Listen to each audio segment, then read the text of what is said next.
In this video, we are going to talk about the number system. Think of the number system like that one kitchen cupboard full of plastic containers. You know the vibe. You find that one massive container, and when you open it, there's a slightly smaller one inside, and inside that is an even smaller one, all the way down to that tiny little tub at the bottom. The number system works exactly the same way. Numbers belong to containers or sets that fit inside bigger and bigger sets. If you've ever been confused by all those weird letters like N, Z, Q, and R in your math textbook, don't worry. Today, we are going to build this entire system from scratch, container by container, so it makes perfect sense. Let's dive in.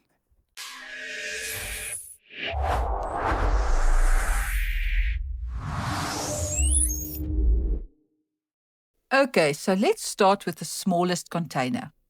Imagine you are a shepherd thousands of years ago, counting your sheep. You naturally start counting with 1, 2, 3, 4, and so on. These are called the natural numbers. In math, we represent natural numbers with a capital letter N. Here is a quick memory trick. We naturally start counting from the number 1. So the natural number set starts with the numbers 1, 2, 3, and continues upwards to infinity. And if we are looking at the system of containers we are building on screen, this set is that very first innermost box right at the center. But wait, what if the wolves come and suddenly you have no sheep left? The natural numbers don't have a way to represent nothing. So we have to get a slightly bigger container. We take all our natural numbers and we simply add the number 0 to the mix. This new slightly bigger set is called the whole numbers. We represent whole numbers with an N with a tiny 0 at the bottom right called N0. Your memory trick here? The word whole has the letter O in it, which looks exactly like a 0. So whole numbers are 0, 1, 2, 3, and so on. Now, society is getting more advanced. Imagine it gets freezing cold outside, dropping below 0. Or imagine you owe your friend $5 at the tuck shop. How do we represent debt or temperatures below freezing? We need negative numbers. So this brings us to our next, even bigger container, the integers. Integers are represented by the capital letter Z. But why Z? It comes from the German word Zahlen, which means numbers. So think of integers as complete numbers. They include all your counting numbers, their negative opposites, and of course 0. Now here is something very important to remember. Integers are not numbers like 1,5 or 2,597 or even a fraction like a half. Integers are complete counting numbers only, ranging from negative infinity all the way through to positive infinity. What happens when you and a friend want to share one pizza? You have to break it apart. When we break numbers apart, we get rational numbers. We represent these with the capital letter Q, which stands for quotient. A rational number is any number that can be written as a fraction, A over B, where A and B are both integers, and B cannot be 0. What does this actually include? It includes 3 things. First, it includes all fractions which give us terminating decimals. These are decimals that stop. For example, 3 over 4 is 0.75. It ends. Second, it includes recurring decimals. These are numbers with a repeating pattern, like 1 over 3, which is 0.333, repeating forever. Because it has a predictable pattern, it's rational. Third, it includes all our integers. Yes, the number 4 is a rational number, because you can write it as a fraction, 4 over 1. Now, let's look at our big picture again. If we go back to our containers, you will see that the letter Q is the largest box on our screen. It is like a giant crate that holds everything we have learned so far. Inside Q, we found our integers, which is the letter Z, our whole numbers, which is n0, and our natural numbers represented by n. If a number can be written as a simple fraction, it belongs inside this pink Q box. But math is wild, and some numbers are just messy rebels. They refuse to be written as simple fractions. We call these irrational numbers, represented by Q prime, which is a Q with a little apostrophe next to it. Irrational numbers are decimals that go on forever, but they never ever repeat a pattern. The most famous example is pi. We often say pi is 3.14, but the decimals actually go on forever randomly without any repeating sequence. Another huge group of irrational numbers are called surds. Surds are the square roots of numbers that aren't perfect squares. For example, the square root of 2 or the square root of 5.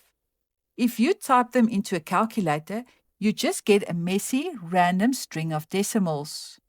Your memory trick? If it's a messy decimal with no pattern, it's irrational. Now, look at our big picture of containers again.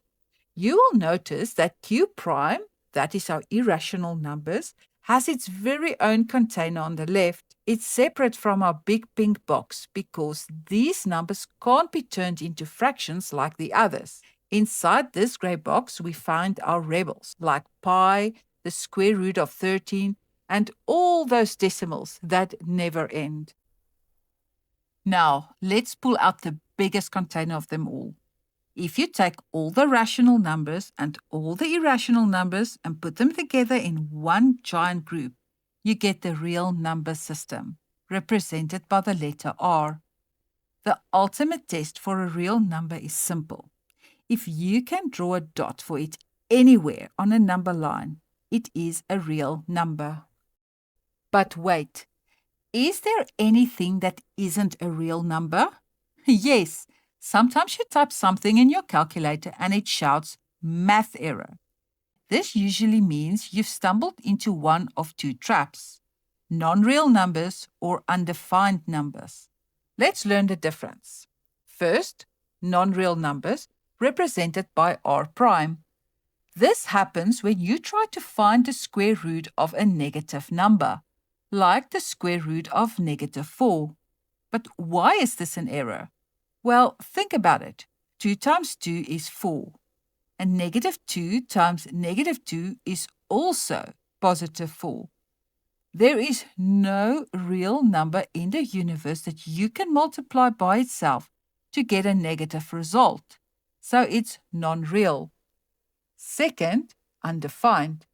This happens when you try to divide a number by 0, like 5/0. Why? Because division is about sharing.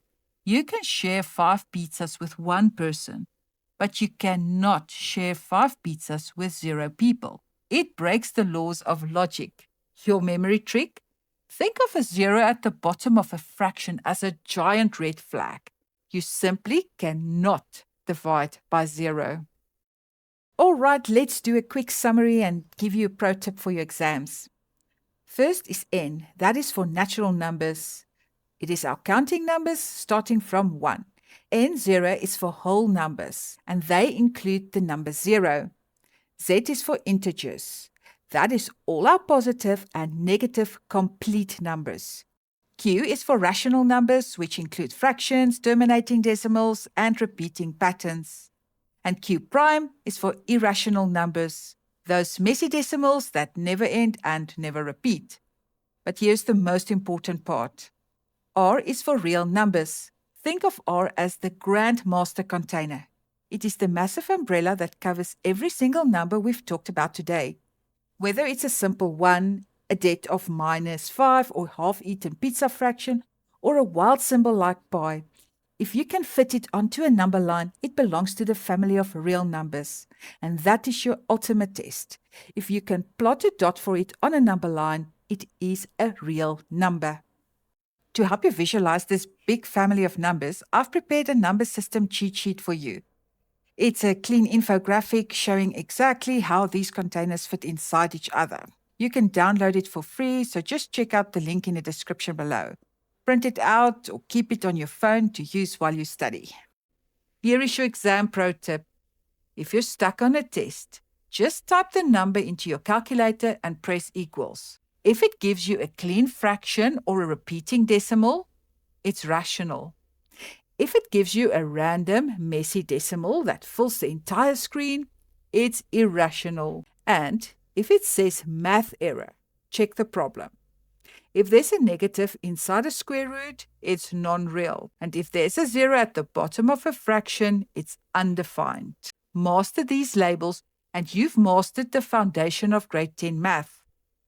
If this video helped you finally make sense of the number system, hit the like button so other students can find this guide, and consider subscribing to the channel for more simple breakdowns just like this one. Don't forget to grab your number system infographic from the link in the description below to help you study. Thanks for watching, and I'll see you in the next lesson.